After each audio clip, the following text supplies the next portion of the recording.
Au dîner de Noël, maman a offert des cadeaux à tout le monde. Je n'ai rien eu. Elle a dit, sois reconnaissante de pouvoir être assise ici. Mon oncle a ricané et a dit, sois contente qu'on se souvienne encore de ton nom. Tout le monde a ri. J'ai dit, bon à savoir. 2 semaines plus tard, ils étaient à ma porte, criant, il faut qu'on parle. Ouvre s'il te plaît. Je m'appelle Léa. J'ai 28 ans et je vis seul dans un minuscule appartement à Lyon. Il y a 3 semaines, j'ai conduit 4 heures pour retourner chez mes parents pour ce que ma mère appelle fièrement notre dîner de Noël familial anticipé, même s'il a lieu en réalité pour la Toussaint. Elle disait que c'était plus pratique ainsi. Tout le monde était en congé. Tout le monde pouvait être ensemble. J'ai failli faire demi-tour 2 fois sur cette route, mais la culpabilité est un puissant carburant. Alors, je me suis présenté avec une tarte à la citrouille faite maison et un sourire qui n'atteignait pas mes yeux. Le dîner était bruyant, chaotique, le match de foot à la télévision, tout le monde parlant en même temps, se comportant comme si c'était un téléfilm de Noël sur TF1. Puis, quand les assiettes ont été débarrassées, ma mère s'est levée et a tapé dans ses mains pour attirer l'attention, comme si elle présentait une cérémonie de remise de prix. Elle a sorti un sac plein de cadeaux emballés et a commencé à les distribuer un par un, en faisant le tour de la table. Mon père a eu un nouveau polo de golf. Mon oncle a eu son vin cher préféré. Mes sœurs ont eu de jolies choses personnalisées, des petits bracelets et un bon cadeau pour un spa. Les gens riaient, disaient merci, la serraient dans leurs bras. J'attendais parce que, bien sûr, il devait y avoir quelque chose pour moi aussi. Quand le sac a été vide et qu'elle n'avait toujours pas regardé dans ma direction, j'ai finalement demandé, aussi nonchalamment que possible, est-ce qu'il y en a un pour moi? Elle n'a même pas hésité. Sois reconnaissante de pouvoir être assise ici, a-t-elle dit, comme si elle me rappelait que je devais être reconnaissante juste d'être autorisée dans la pièce. Mon oncle a grogné et a ajouté, sois contente qu'on se souvienne encore de ton nom. Et toute la table a explosé de rire. J'ai senti mon visage s'empourprer, mais j'ai simplement hoché la tête et dit, bon à savoir. Pas de cris, pas de larmes, juste ça. Je suis parti tôt, j'ai reconduit jusqu'à Lyon dans le noir, et j'ai décidé que quelque chose allait changer. Parce que 2 semaines plus tard, ces mêmes personnes qui s'étaient moquées de moi étaient à ma porte, la martelant et me suppliant de parler. Et c'est là que la véritable histoire a commencé. Quand je suis rentré à Lyon cette nuit-là, j'ai laissé tomber mes clés sur le comptoir, j'ai mis la tarte à la citrouille à la poubelle, et je me suis juste assise par terre dans la cuisine, à fixer mon téléphone. Une partie de moi voulait envoyer un long message dans le groupe de discussion familiale pour leur dire exactement comment ils m'avaient humilié. Mais je savais comment ça se passerait. Ils diraient que j'étais dramatique, que c'était juste une blague, que je devrais être reconnaissante qu'ils m'aient même invité. Alors, à la place, j'ai envoyé un texto à Clara, ma meilleure amie. Elle m'a appelé dans les 30 secondes. Je lui ai tout raconté, des faux sourires à la réplique de ma mère sur le fait d'être reconnaissante de pouvoir être assise là, jusqu'à la petite pique de mon oncle sur le fait de se souvenir encore de mon nom. Il y a eu un long silence au bout du fil, puis Clara a dit très calmement, Léa, ce n'est pas normal. Ce n'est pas seulement impoli. C'est méchant. Il ne te respecte pas du tout. Entendre quelqu'un d'autre le dire à voix haute a provoqué un déclic dans ma poitrine. J'ai ouvert mon application bancaire alors que nous parlions encore et j'ai commencé à faire défiler. Abonnement à la salle de sport débité tous les mois. Service de streaming à mon nom que j'utilisais à peine parce que je travaillais toujours. Compte familial Amazon Prime. Des billets d'hiver, des commandes de nourriture, des Uber, tous ces petits moments de « peux-tu le mettre sur ta carte ? Je te rembourserai plus tard » qui ne se sont jamais concrétisés. J'ai réalisé que pendant des années, j'avais été discrètement l'épine dorsale financière invisible de cette famille unie, qu'ils étaient si fiers d'afficher en ligne. Ils pouvaient s'asseoir là et faire des blagues sur moi, mais ils n'avaient aucun problème à laisser ma carte bancaire enregistrée comme si j'étais leur sponsor personnel. Clara a dit, et si tu arrêtais simplement de payer? Et si tu leur laissais ressentir ce que c'est que de te perdre vraiment? L'idée m'a effrayé et excité en même temps. Ce week-end-là, je me suis assise avec mon ordinateur portable et un carnet et j'ai fait une liste, l'abonnement de yoga et de gym de maman, les abonnements de streaming et primes de papa, les billets de dernière minute pour le parc d'attractions de ma petite sœur, les concerts, l'argent pour l'essence, chaque paiement automatique qui portait mon nom et assurait leur confort. Puis j'ai commencé à annuler. Clique sur « Annuler l'abonnement ». Clique sur « Désactiver le renouvellement automatique ». Clique sur « Supprimer la carte ». À chaque courriel de confirmation qui arrivait dans ma boîte de réception, je me sentais un peu plus légère. Je n'ai pas écrit de grande annonce dramatique dans le groupe de discussion. J'ai simplement laissé les systèmes dont ils dépendaient s'arrêter tranquillement. Quelques jours plus tard, ma mère m'a appelé pendant ma pause déjeuner. Pas de « bonjour », pas de « comment vas-tu ». Juste « Léa, ma carte de gym a été refusée ce matin. Est-ce qu'il y a eu un problème avec le paiement ? J'ai ravalé ma nervosité et j'ai dit « oui, je l'ai annulé. Tu devras le configurer à ton propre nom ». Elle a semblé offensée. Tu sais que je vais assez court pour ma santé. Tu sais que je compte là-dessus. J'ai répondu, tu sais aussi ce que tu m'as dit au dîner. J'en ai fini de payer pour des gens qui peuvent se moquer de moi comme ça. Elle a eu le souffle coupé, comme si je l'avais giflé. Mon père a appelé plus tard ce soir-là parce que le streaming ne fonctionnait pas. Il est indiqué que nous devons mettre à jour le paiement, s'est-il plaint. Tu as dû faire une erreur quelque part. J'ai dit, je n'ai fait aucune erreur. J'ai juste arrêté de payer. Vous êtes des adultes. Vous pouvez gérer vos propres factures. Il est devenu silencieux, puis a lancé sèchement, la famille, ça prend soin les uns des autres, Léa. J'ai dit, exactement. Et ça va dans les deux sens. Après ça, le groupe de discussion a commencé à exploser, des petits messages passifs-agressifs sur la façon dont certaines personnes oublient d'où elles viennent et que l'argent n'est pas tout, mais que certains le pensent. J'ai mis le groupe en sourdine. J'ai décidé que je ne rentrerai pas à la maison pour Noël, peu importe le nombre de tentatives de culpabilisation. Pour la première fois de ma vie, j'ai choisi de ne pas jouer le rôle qu'ils avaient écrit pour moi. Je pensais qu'ils bouderaient, qu'ils diraient peut-être du mal de moi au club de golf, et qu'ils finiraient par passer à autre chose. J'avais sous-estimé à quel point ils dépendaient de moi, non seulement pour l'argent, mais aussi pour le contrôle. Car plus leurs abonnements et leur confort commençaient à s'effondrer, plus ils devenaient désespérés. Et c'est ainsi que je me suis retrouvé avec toute ma famille de l'autre côté de la porte de mon appartement, la martelant et criant pour que je les laisse entrer. La première vraie vague a frappé quelques jours après que j'ai tout annulé. J'étais à mon bureau, essayant de me concentrer sur un dossier de campagne, lisant la même phrase en boucle, quand mon téléphone a commencé à vibrer sans arrêt. Au début, c'était juste le groupe de discussion familiale qui s'enflammait comme une alarme incendie. Ma mère a envoyé un long paragraphe sur la façon dont certaines personnes oublient qui les a élevées et comment elle était, profondément blessée, que J attaque sa santé, en annulant la salle de sport. Elle a fait comme si j'avais supprimé un médicament sur ordonnance, et non désactivé un abonnement facturé sur ma carte. Il y avait une phrase sur le fait que le yoga était la seule chose qui lui permettait de garder son calme, comme si j'étais personnellement responsable de sa stabilité mentale. Mon père a suivi avec ses répliques habituelles sur le sacrifice et le devoir familial, ajoutant ce grand classique, « Tu n'aurais pas ton travail chic à Lyon si nous n'avions pas été là », ce qu'il disait toujours chaque fois que l'argent était mentionné, comme si mon diplôme et ma carrière étaient des articles sur une facture que je n'avais pas fini de payer. Puis mes sœurs se sont jointes à la conversation avec des émojis et des commentaires en aparté. L'une d'elles a écrit « Imagine choisir Netflix plutôt que ta propre mère », ce qui était ironique étant donné que j'avais aussi annulé Netflix, et qu'elle l'utilisait bien plus que moi. Les autres ont envoyé un message qui disait « Tu as tellement changé. Tu étais gentil avant », suivi d'un émoji en pleurs et d'un cœur brisé. C'était le même scénario que d'habitude, juste plus fort et dans une discussion de groupe. J'ai regardé la discussion pendant 1 minute, sentant ma poitrine se serrer, puis j'ai de nouveau mis le groupe en sourdine et j'ai posé mon téléphone face contre le bureau. Je pouvais sentir les notifications continuer à arriver, vibrant toutes les quelques secondes, comme si le téléphone lui-même était anxieux.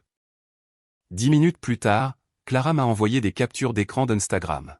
« Tu vois ça ?» a-t-elle écrit. Ma sœur cadette avait posté un fond noir avec un texte blanc qui disait « Certaines personnes couperaient les ponts avec leur propre sang pour de l'argent. Souvenez-vous de qui était là avant votre salaire ?» avec un émoji de cœur brisé et une petite icône de main en prière. Elle ne m'avait pas identifié, mais ce n'était pas nécessaire. La moitié de notre famille élargie nous suit toutes les deux. Ma mère a commenté en dessous avec « Tellement triste mais vrai. Je t'aime, ma chérie. » Certaines personnes perdent leur chemin. Et quelques cousins ont répondu avec « La famille avant tout, l'argent n'achète pas la loyauté », les gens changent quand ils déménagent en ville. Quelqu'un a même laissé un « Vous êtes la famille la plus forte que je connaisse », ce qui aurait été drôle si ça ne m'avait pas autant piqué. J'ai senti mon estomac se tordre en faisant défiler les commentaires. Il réécrivait l'histoire en temps réel, se transformant en victime et moi en une sorte de méchante au cœur de pierre qui les avait abandonnés pour de l'argent et des vues sur la ville. Aucun d'entre eux n'a mentionné le moment où ma mère m'a dit d'être reconnaissante d'être autorisée à m'asseoir là, ou celui où mon oncle a fait de mon nom une chute de blague. Aucun d'entre eux n'a parlé des années de moment, peux-tu juste le mettre sur ta carte, qui était apparemment invisible. J'ai verrouillé mon téléphone, l'ai mis de côté, et je suis resté assise là un moment, à écouter le bourdonnement du bureau et le cliquetis des claviers des autres. J'ai réalisé que j'avais passé toute ma vie terrifiée à l'idée d'être qualifié d'ingrate, alors j'avais continué à donner excessivement pour prouver que je ne l'étais pas. Et me voilà, disant enfin non, et il me collait exactement cette étiquette de toute façon. Ce soir-là, au lieu de pleurer comme je l'aurais fait normalement, j'ai ouvert mon ordinateur portable sur la table de ma cuisine et je suis retourné sur mon application bancaire. S'il voulait parler de sacrifice et de responsabilité, très bien. Nous pouvions parler de chiffres, le seul langage qui ne se soucie ni de la culpabilité ni de la manipulation. J'ai sorti 5 années complètes de transactions et j'ai commencé à filtrer, salle de sport, studio de yoga, service de streaming, compte familial Amazon Prime, billets de parc d'attractions avec des notes comme, pour Chloé et ses amis, des concerts où le débit a frappé mon compte à 23h59 après un frénétique, je te rembourse par PayPal, juré. Des réparations de voitures d'urgence que mon oncle ne pouvait pas se permettre et qui ont atterri sur ma carte avec un « je te rembourserai quand ma prime tombera », ce qui n'est jamais arrivé. Des additions de restaurants où j'ai payé parce que « tu gagnes plus que nous » étaient dit sur le ton de la plaisanterie, mais accepté très sérieusement. C'était douloureux et étrangement satisfaisant en même temps. Pour chaque ligne que je surlignais, je me souvenais de la conversation exacte qui l'accompagnait, du moment précis où j'avais ravalé mon ressentiment et souri à la place. J'ai tout copié dans un tableur, ajouté des dates et de courtes descriptions, codé les catégories par couleur juste pour garder la tête froide, et j'ai regardé le total en euros grimper de plus en plus haut jusqu'à ce que je doive m'asseoir et le regarder fixement. Ce n'était pas quelques moments généreux. C'était un schéma. C'était des années où j'étais le filet de sécurité chaque fois que quelqu'un oubliait son portefeuille, ne pouvait pas payer avant vendredi, ou avait juste besoin d'aide, pour cette fois. J'ai réalisé que pour eux, mon argent était une extension du leur, quelque chose auquel ils se sentaient en droit en raison de la biologie et de l'histoire. J'ai rédigé un courriel et l'ai adressé à mes parents et à mes 2 sœurs. L'objet disait, puisque nous parlons de qui doit quoi à qui. Je suis resté un moment sur cet objet, mon doigt planant au-dessus du clavier, puis j'ai commencé à taper. Dans le corps du message, j'ai écrit très simplement que j'étais consciente des choses qu'ils avaient faites pour moi en grandissant, que j'étais reconnaissante pour un toit, de la nourriture et l'école, que je ne prétendais pas m'être élevée toute seule. Mais j'ai aussi écrit que l'idée que je leur devais en quelque sorte un soutien financier sans fin et une tolérance aveugle en retour pour le reste de ma vie n'était ni exacte ni saine. Ensuite, j'ai collé le total du tableur et un bref résumé en dessous, listant les catégories. Je ne les ai pas traités de voleurs. Je n'ai pas exigé qu'ils remboursent tout sur le champ comme un agent de recouvrement. J'ai simplement écrit, si vous voulez continuer à insister sur le fait que je suis ingrate et égoïste parce que j'ai arrêté de payer, s'il vous plaît, regardez ceci et demandez-vous qui a réellement pris soin de qui. Mes mains tremblaient quand j'ai cliqué sur envoyer, mon cœur battant comme si je venais de sauter dans l'eau froide. Mais c'était aussi comme déposer un fardeau que je portais depuis des années, un sac dont je ne réalisais pas qu'il était devenu si lourd. La réponse de ma mère est arrivée rapidement, tout en majuscule dans l'objet, comment oses-tu ? Le corps du message était un mur de texte où elle qualifiait ma liste de « manipulatrice » et « cruelle », disait que seule une personne sans cœur jetterait de l'argent au visage de ses parents, et m'accusait d'essayer de « mettre un prix sur son amour et ses sacrifices ». Elle a transformé chaque exemple en une histoire sur la difficulté des choses pour eux et sur mon ingratitude à les faire se sentir petits. Elle a terminé par « j'ai tellement honte de ce que tu es devenu » et une phrase sur le fait qu'elle ne me reconnaissait même plus. Puis elle m'a bloqué sur Facebook. Je sais qu'elle m'a bloqué parce que Clara m'a envoyé une autre capture d'écran moins d'1 heure plus tard. Ma mère venait de publier une de ces images de citation familiale générique, quelque chose comme « La famille, c'est pour toujours même quand certains membres l'oublient », avec une longue légende sur le fait de « rester forte en ces temps difficiles » et d'être reconnaissante pour les enfants qui « honorent encore leurs parents et comprennent la vraie loyauté ». Les mentions j'aime, et les commentaires de soutien ont afflué. Les gens ont écrit « Vous êtes une si bonne maman. Vos enfants ont de la chance de vous avoir, et ne laissez personne déchirer votre famille », sans savoir qu'ils acclamaient quelqu'un qui avait utilisé le mot « reconnaissante » comme une arme contre son propre enfant à table. Aucune de ces personnes ne savait que chacune de ces petites soirées Netflix réconfortantes et de ces matinées de yoga avaient été discrètement payées par la fille qu'elle avait humiliée devant tout le monde. Je suis restée allongée dans mon lit cette nuit-là, à regarder le plafond, en colère, tremblante. Mais sous la colère, il y avait une étrange clarté, ce sentiment net et propre. Ils n'allaient pas se réveiller un jour et me voir soudainement différemment d'eux-mêmes. Ils étaient investis dans cette version de moi, la fille difficile, ingrate, de la ville, qui leur devait tout et leur donnait d'innombrables raisons de se plaindre. La seule chose que je pouvais contrôler était ce à quoi je leur donnais accès, mon argent, mon temps, mon énergie, mon silence. Alors que Noël approchait et que de plus en plus de leur confort était coupé ou exigeait de nouvelles méthodes de paiement, le ton de leur message a changé. Les publications passives-agressives sont devenues moins nombreuses. Les appels sont devenus plus frénétiques, et les tentatives de culpabilisation se sont transformées en véritable panique. Ils ont arrêté de simplement me lancer des pics en ligne et ont commencé à se démener dans la vie réelle, essayant de combler les trous là où mon soutien se trouvait auparavant. Et c'est à ce moment-là que leur sentiment de droit a débordé pour devenir quelque chose de beaucoup plus bruyant, de beaucoup plus laid, et de beaucoup plus difficile à ignorer. Le genre de désespoir qui ne reste pas sur les écrans, mais qui se présente juste devant votre porte. 2 semaines après ce dîner de la Toussaint, j'étais dans mon appartement un samedi après-midi, regardant distraitement une vidéo YouTube quelconque et essayant de ne pas penser du tout à ma famille, quand l'interphone a sonné. Au début, j'ai pensé que c'était une livraison, mais je n'avais rien commandé. Puis le nom de mon père s'est affiché sur l'écran de mon téléphone. Je l'ai laissé aller sur la messagerie vocale. Une seconde plus tard, ma mère a commencé à appeler. Puis l'interphone a de nouveau sonné, plus longtemps cette fois, comme si quelqu'un s'était appuyé dessus. Mon estomac s'est noué.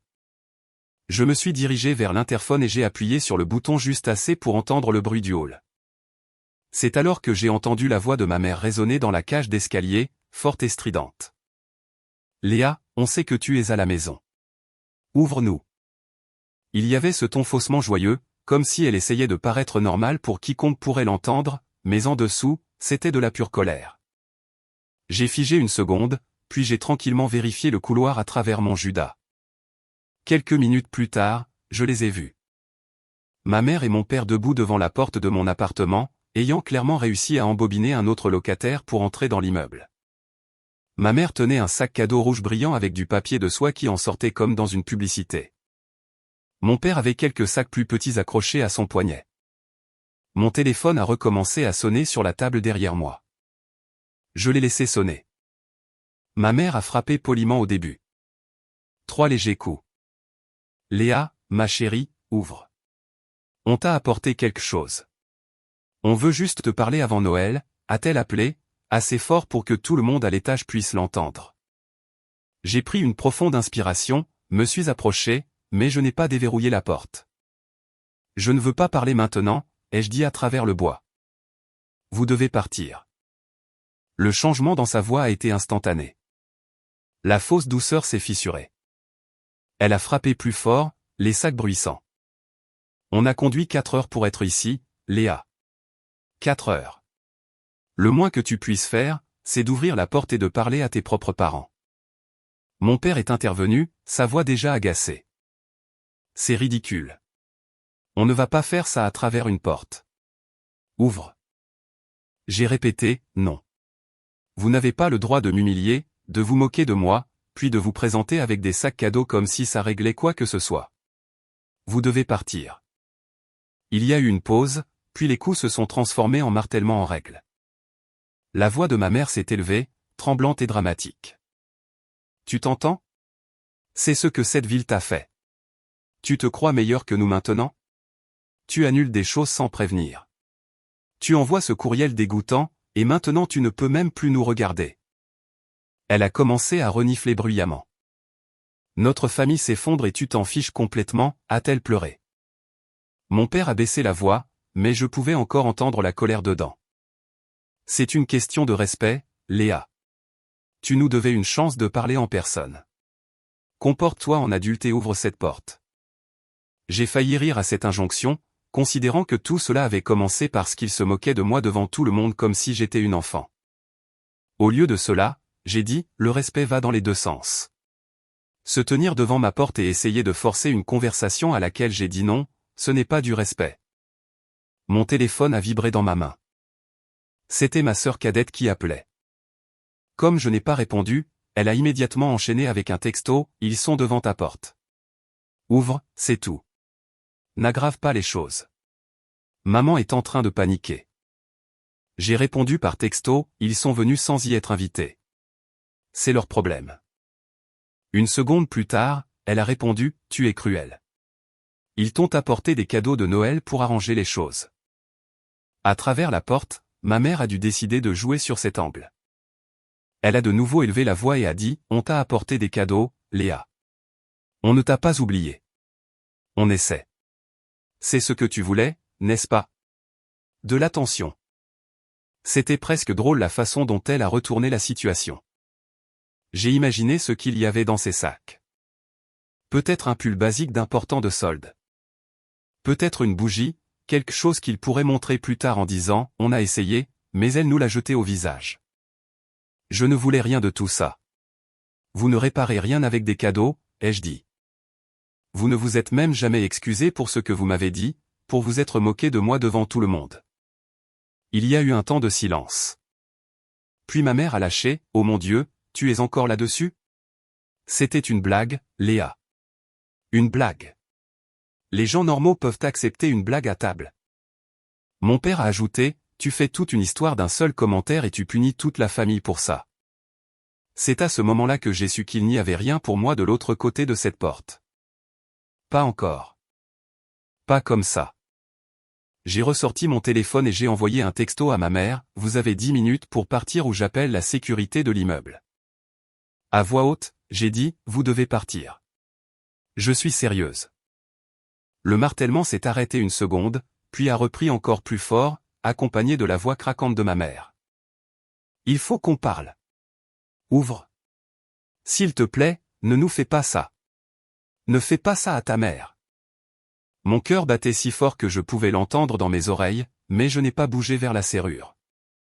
Je suis juste resté là, à fixer la poignée de porte, en me répétant dans ma tête, « Tu as le droit de dire non. Tu as le droit de dire non. » Après environ 20 minutes de coups, de pleurs, de supplications, et mon père marmonnant que j'étais folle, ils sont finalement partis. Un voisin du bout du couloir m'a envoyé un courriel plus tard dans la soirée via le portail de l'immeuble, demandant poliment si tout allait bien et mentionnant la scène très bruyante qui s'était produite devant ma porte. Je me suis assise sur mon canapé ensuite, tremblante, et j'ai ouvert une note vierge sur mon téléphone. J'ai commencé à taper exactement ce qui s'était passé, chaque mot qu'ils avaient dit, chaque sentiment dans ma poitrine. Je ne voulais pas qu'ils me fassent croire plus tard que je l'avais imaginé. Plus j'écrivais, plus il devenait clair que ce n'était pas seulement une question d'un dîner ou de quelques abonnements. C'était une question de contrôle. Ils n'étaient pas habitués à ce que j'ai des limites. Et ils ne géraient pas très bien le mot « non ». Je pensais que le pire était passé après leur départ ce jour-là. Je me suis dit qu'ils se calmeraient, se plaindraient de moi à leurs amis, puis prendraient leur distance. J'avais tort. Cette visite n'était qu'un échauffement. La prochaine fois qu'ils reviendraient, ils apporteraient plus que des sacs cadeaux et de la culpabilité, et ils me montreraient jusqu'où ils étaient prêts à aller pour me ramener dans le rôle qu'ils avaient besoin que je joue. Après la scène avec les sacs cadeaux devant ma porte, je pensais vraiment qu'ils allaient lâcher l'affaire. Pendant quelques jours, c'était presque paisible. Le groupe de discussion familiale s'est calmé, se limitant à de vagues citations sur le « pardon » et la « prière pour les personnes qui perdent leur chemin ». Je l'ai mis en sourdine, je me suis concentré sur le travail, j'ai pris un café avec Clara, et j'ai essayé de dormir sans entendre dans ma tête le « sois reconnaissante de pouvoir être assise ici » de ma mère. Je me suis dit que le pire était passé. Ce n'était pas le cas. Les appels ont recommencé, d'abord depuis les numéros de mes parents, que j'ai laissés aller sur la messagerie vocale. Ma mère pleurait de ne pas dormir, de sa tension artérielle, de la façon dont le médecin disait qu'un tel stress pouvait la tuer, et demandait si c'était ce que je voulais. Les messages de mon père étaient plus froids. Je brisais la famille. Je leur devais une conversation parce qu'ils m'avaient élevé. Quand j'ai arrêté de répondre, ils sont passés à des numéros locaux aléatoires. J'en ai décroché un, pensant que c'était pour le travail, et ma mère a dit, « Alors, tu sais encore comment répondre à un téléphone ?» comme si elle m'avait prise en flagrant délit de mensonge. J'ai raccroché. Puis mon oncle Charles s'y est mis, laissant des messages vocaux sur le fait que je ne pouvais pas annuler ma famille comme un abonnement et qu'un jour j'aurais besoin d'eux. En ligne, ma sœur a posté un autre TikTok triste sur le fait d'être abandonnée par sa propre sœur qui choisit l'argent et des étrangers plutôt que les personnes qui étaient là depuis le premier jour. Pas de nom, mais la légende, parfois le sang fait plus mal que les étrangers, rendait la chose évidente. Des inconnus ont rempli ses commentaires de soutien, lui disant de couper les ponts avec les personnes toxiques. Pendant ce temps, les retombées de mes paiements annulés se sont fait sentir. Ma mère a laissé un message vocal paniqué à propos de la salle de sport qui voulait une nouvelle carte bancaire et des frais d'inscription, disant que le yoga était la seule chose qui la calmait et demandant comment je pouvais lui faire ça. Un cousin m'a dit que mon père se plaignait au club de golf des enfants ingrats qui traitent leurs parents comme des banques. Un soir, j'ai rouvert mon tableur et j'ai ajouté une colonne pour le comportement, appel, tentative de culpabilisation, TikTok, visite surprise. Voir tout cela aligné rendait impossible de prétendre que c'était une phase. C'était un système, et j'avais arrêté de jouer. Quelques jours avant Noël, c'est passé du numérique au physique. Je suis rentré avec des courses, j'ai vu la voiture de mes parents dehors, et j'ai senti mon estomac se nouer. Quand j'ai tourné à mon étage, ma mère, mon père et mon oncle Charles se tenaient devant mon appartement comme une barricade.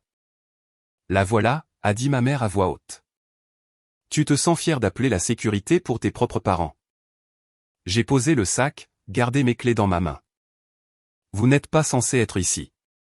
Vous devez partir. » Mon père a dit qu'ils ne partiraient pas, qu'ils avaient fait tout ce chemin pour parler en personne, et que je leur devais bien ça. Ma mère a continué sur le fait qu'ils essayaient de sauver la famille pendant que je me cachais dans ma petite boîte et les traitais comme des parasites. Mon oncle s'est appuyé contre le mur, un sourire narquois aux lèvres, demandant si je pensais vraiment que mes voisins se souciaient plus de moi que mon propre sang. « On n'annule pas le sang », a-t-il dit. Je leur ai dit que le sang ne leur donnait pas le droit de se présenter après que je leur ai demandé d'arrêter.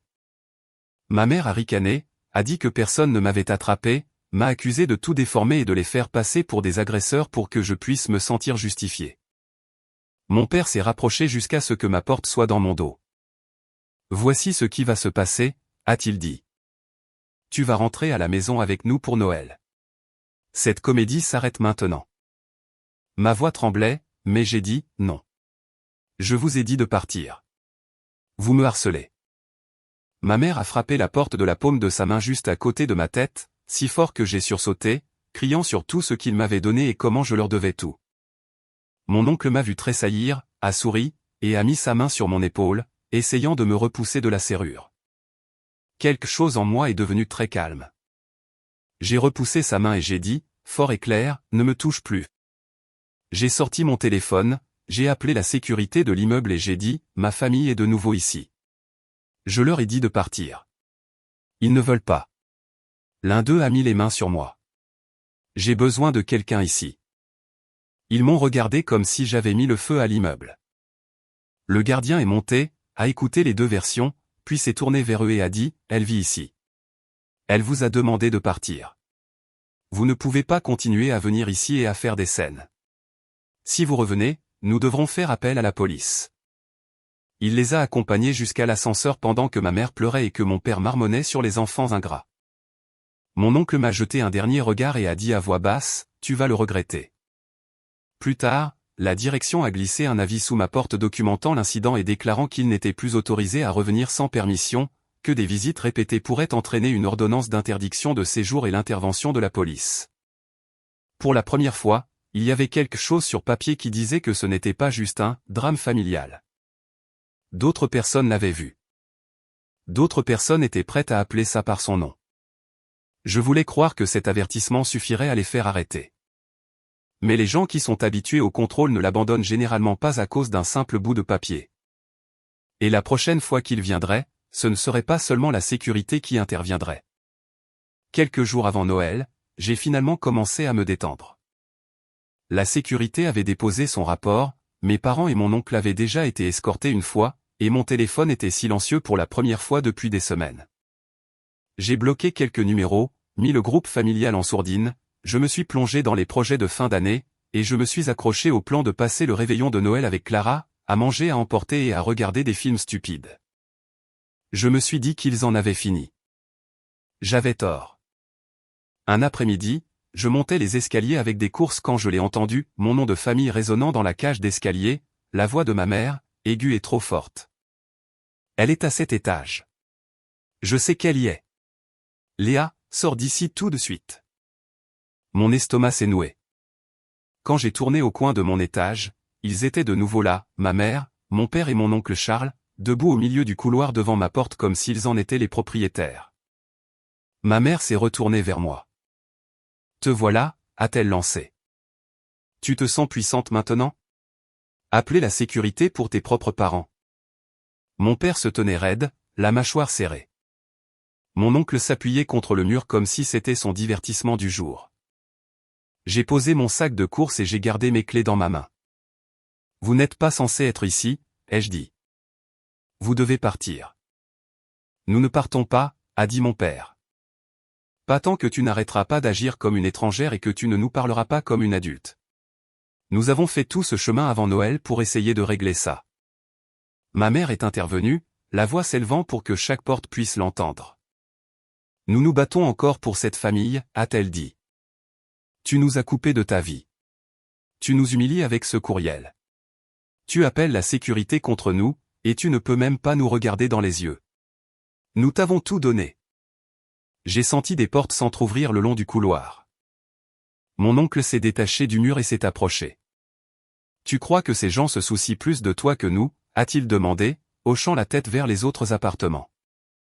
Quand ta grande vie en ville s'effondrera, tu penses qu'ils t'accueilleront? Le sang, c'est le sang, gamine. Tu ne peux pas simplement annuler ça. Quelque chose en moi s'est durci. Le sang n'est pas un laissez-passer, ai-je dit. Il ne vous donne pas le droit de vous présenter chez moi après que je vous ai demandé d'arrêter. Il ne vous donne pas la permission de me crier dessus, de me coincer, ou de mettre vos mains sur moi. Ma mère a ricané. Personne n'a mis les mains sur toi, a-t-elle lancé. Tu déformes tout pour nous faire passer pour des monstres. La sécurité a dit qu'il n'y avait rien sur les caméras la dernière fois. Tu as décidé que nous étions abusifs, pour pouvoir te sentir justifié. Du coin de l'œil, j'ai vu ma voisine plus âgée au bout du couloir, debout dans l'embrasure de sa porte, son téléphone levé, en train de filmer à nouveau. Nos regards se sont croisés. Elle m'a fait un petit signe de tête qui disait « Je vois ça, et je ne prétends pas que je ne le vois pas ». Mon père s'est approché jusqu'à ce que mon dos heurte ma propre porte. Sa voix s'est faite plus basse. « Voici ce qui va se passer », a-t-il dit. « Tu vas faire une valise. Tu rentres à la maison avec nous pour Noël, et nous allons nous asseoir et régler ça. Cette comédie avec les annulations et l'implication de la sécurité se termine maintenant. » Mes mains tremblaient, mais ma réponse est sortie claire. Non. Je n'irai nulle part avec vous. Je vous ai dit de me laisser tranquille. Vous revenez sans cesse. Vous me harcelez. Ma mère a frappé la porte de sa main juste à côté de ma tête avec un claquement sec qui m'a fait sursauter. Harcelé, a-t-elle sifflé. Nous t'avons donné la vie. Tu n'aurais pas cet appartement, ce travail, rien sans nous. Tu nous dois le respect. Tu nous dois ta présence à Noël. Tu nous dois plus que ça. Mon oncle m'a vu tressaillir et a souri. Tu appelles ça du harcèlement, a-t-il dit, puis il a mis sa main sur mon épaule et a poussé juste assez pour me faire bouger de la serrure. Ce n'était pas un coup de poing, mais c'était un message, nous te contrôlons encore. Quelque chose en moi est devenu très calme. J'ai repoussé sa main et j'ai dit à voix haute, ne me touche plus. Avant qu'il ne puisse répliquer, la voix de ma voisine a retenti dans le couloir. J'appelle la police, a-t-elle dit clairement. C'est la deuxième fois que vous faites ça. Elle vous a demandé de partir. J'enregistre tout. Pendant une seconde, tout le monde s'est figé. Ma mère s'est retournée brusquement et a crié, ça ne vous regarde pas. C'est une affaire de famille. Ma voisine n'a pas bronché. Vous en avez fait notre affaire quand vous avez commencé à crier dans le couloir, a-t-elle dit. Je pouvais entendre de faibles sirènes au loin, se rapprochant. Ma mère s'est retournée vers moi, adoptant ce ton brisé et manipulateur que je ne connaissais que trop bien. Léa, arrête ça, a-t-elle plaidé. Dis-leur que tout va bien. Dis-lui de ne pas appeler. Tu veux que ton oncle soit arrêté? Tu veux que ta mère ait une crise cardiaque ici même, par terre? C'est ce que tu veux pour Noël? Ma poitrine s'est serrée. Pendant un battement de cœur, j'ai senti ce vieux réflexe de tout arranger, de céder et de m'excuser juste pour que ça s'arrête. Puis je me suis souvenu du tableur, de la table du dîner, de la façon dont ils avaient ri pendant que j'étais là, brûlant de l'intérieur. J'ai pris une profonde inspiration. Je veux que vous partiez, ai-je dit. Si vous ne vouliez pas que la police soit impliquée, vous n'auriez pas dû revenir. Quelques minutes plus tard, 2 officiers de police ont parcouru le couloir, observant la scène, mes parents et mon oncle, ma voisine avec son téléphone, moi pressé contre ma porte avec mes clés serrées dans mon poing. Un officier m'a regardé. « Vous habitez ici ?» a-t-il demandé. « Oui, ai-je dit. C'est ma famille. » Je leur ai demandé de partir à plusieurs reprises. La sécurité les a déjà escortés une fois. Ils reviennent sans cesse. Ils ont mis les mains sur moi. Je ne me sens pas en sécurité. Ma voix tremblait, mais j'ai réussi à le dire. L'autre officier a vérifié avec ma voisine, qui leur a montré un extrait de mon oncle m'attrapant l'épaule et de ma mère frappant la porte à côté de ma tête. C'était suffisant. Le premier officier s'est tourné vers ma famille. Son ton s'est durci. « Vous devez quitter la propriété maintenant », a-t-il dit. « Vous avez déjà été averti. C'est du harcèlement. Vous n'avez pas le droit de venir ici et de la coincer parce que vous êtes de sa famille. Si vous revenez ou la contactez de cette manière à nouveau, elle peut demander une ordonnance restrictive et porter plainte. » Ma mère a commencé à sangloter en parlant de « parents inquiets ». Mon père a argumenté sur ses droits en tant que père. Mon oncle a marmonné sur les « flics trop mous et les enfants irrespectueux ». Les officiers s'en fichaient. Ils ont pris mon oncle à part, ont pris sa carte d'identité, et lui ont dressé une contravention, expliquant exactement ce que cela signifiait. Il est resté là, le visage rouge, pendant que l'officier lui disait qu'il était officiellement enregistré pour avoir harcelé sa nièce. Regardez cet homme, celui qui s'était moqué de moi toute ma vie et fixé le sol pendant que quelqu'un en position d'autorité lui disait qu'il était le problème a eu un effet sur moi. Pour une fois, ce n'était pas moi qui étais couverte de honte devant tout le monde. Alors qu'il les accompagnait vers l'ascenseur, ma mère s'est agrippée à sa poitrine, disant qu'elle se sentait étourdie, que le stress était trop important. L'officier a proposé une ambulance. Mon père a dit qu'il l'emmènerait lui-même à l'hôpital. Plus tard, j'ai appris que sa tension artérielle avait grimpé et qu'elle avait passé la nuit aux urgences. Que mon père était furieux à cause des factures d'hôpital en euros et de la contravention. Que mon oncle était soudainement beaucoup plus silencieux au bar où il se vantait de notre « famille parfaite ». Après leur départ, la direction a glissé un avis sous ma porte confirmant l'incident, déclarant que mes parents et mon oncle n'étaient plus autorisés à revenir sur la propriété sans permission préalable et me rappelant que je pouvais demander une ordonnance restrictive si je le souhaitais. Un cousin m'a envoyé un texto, les gens parlent. J'ai vu une vidéo de ta mère et de ton oncle en train de crier dans ton couloir. Ça va? Je l'ai regardé une seconde, puis j'ai répondu, ça va. Mieux qu'avant. Pour la première fois, les conséquences de leur comportement retombaient sur eux au lieu de moi. Et alors que Noël passait dans un silence total entre nous, ce silence ressemblait moins à une punition qu'à un espace où je pouvais enfin commencer à imaginer une vie qui n'était pas construite autour de la gestion de leur chaos. Dans les semaines qui ont suivi Noël, le silence de ma famille semblait irréel. Je continuais à m'attendre à une autre explosion, une autre visite surprise, un autre mur de textos imbibé de culpabilité, mais rien n'est venu. Pas de « Joyeux Noël », pas de « Bonne année », pas même une citation passive-agressive avec mon nom sous-entendu entre les lignes. Au début, c'était comme se tenir dans une pièce juste après qu'une alarme incendie se soit tue. Mon corps était encore préparé à un bruit qui n'était plus là. Lentement, cela a commencé à ressembler à autre chose, de l'espace. Par l'intermédiaire de cousins et d'amis communs, j'ai appris ce qui se passait chez eux. Ma mère a dû faire un suivi après cette visite aux urgences. Son médecin lui a dit sans détour que si elle ne gérait pas son stress, elle s'exposait à de graves problèmes. Sans mon argent pour couvrir discrètement les extras, elle a dû réduire sa salle de sport et certaines des activités sociales dont elle se vantait. Elle a demandé à une jeune collègue de l'aider à télécharger des applications de budget et de finances et à comprendre comment fonctionnait réellement le paiement automatique. Mon père a dû appeler lui-même les sociétés de streaming et d'abonnement, attendre au téléphone, réinitialiser les mots de passe et, pour une fois, se débrouiller sans simplement dire « demande à Léa ». Il s'est plaint bruyamment de la facture d'hôpital de la nuit aux urgences de ma mère et de la contravention de mon oncle, mais cette fois, il n'avait personne sur qui rejeter ses coups. L'image de « bon vivant » de mon oncle Charles en a pris un coup aussi. Les gens de son bar et de son club de golf avaient vu ou du moins entendu parler de la vidéo de lui m'attrapant l'épaule dans mon couloir, des policiers notant son nom sur une contravention. Il n'est pas allé en prison, mais le mal était fait. Il est difficile de jouer l'oncle charmant quand tout le monde sait que vous êtes le gars pour qui votre propre nièce a appelé la police.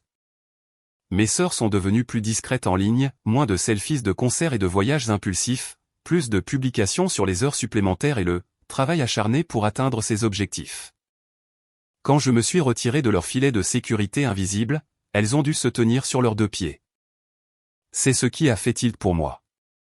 Ma limite ne m'a pas seulement fait grandir. Elle nous a tous forcés à le faire. Une fois l'adrénaline retombée, j'ai un peu craqué. Sans nouveau drame pour me distraire, toutes les vieilles choses sont remontées à la surface, les blagues qui n'en étaient pas vraiment, les fois où j'avais payé l'addition et ravalé mon ressentiment, les années où je croyais que maintenir la paix était mon travail. J'ai finalement pris rendez-vous avec un thérapeute au lieu de simplement en parler. Lors de notre première séance, elle m'a demandé « Quand avez-vous appris que votre rôle dans la famille était de tout réparer ?» Je n'avais pas de réponse nette, mais la question m'est restée.